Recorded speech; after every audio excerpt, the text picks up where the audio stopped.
La Genèse, chapitre 13. Abram remontait d'Égypte vers le midi, lui, sa femme, et tout ce qui lui appartenait, et Lot avec lui.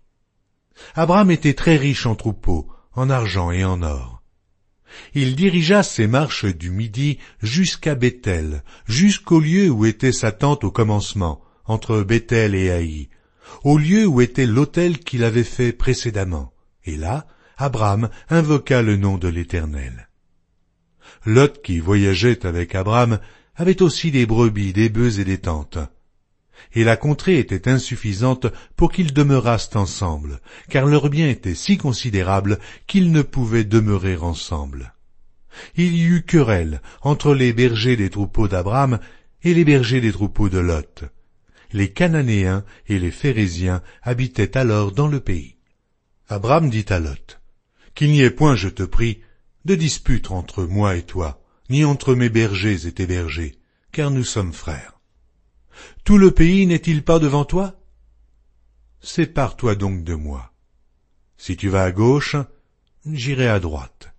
Si tu vas à droite, j'irai à gauche. » Lot leva les yeux et vit toute la plaine du Jourdain, qui était entièrement arrosée.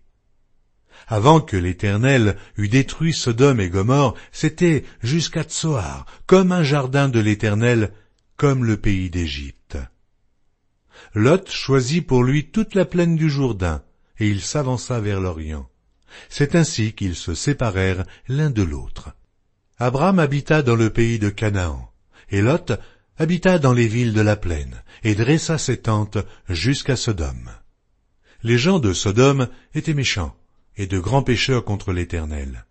L'Éternel dit à Abram, après que Lot se fut séparé de lui, « Lève les yeux, et du lieu où tu es, regarde vers le nord et le midi, vers l'Orient et l'Occident.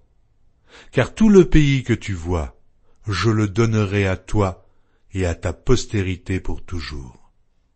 Je rendrai ta postérité comme la poussière de la terre, en sorte que, si quelqu'un peut compter la poussière de la terre, ta postérité aussi sera comptée.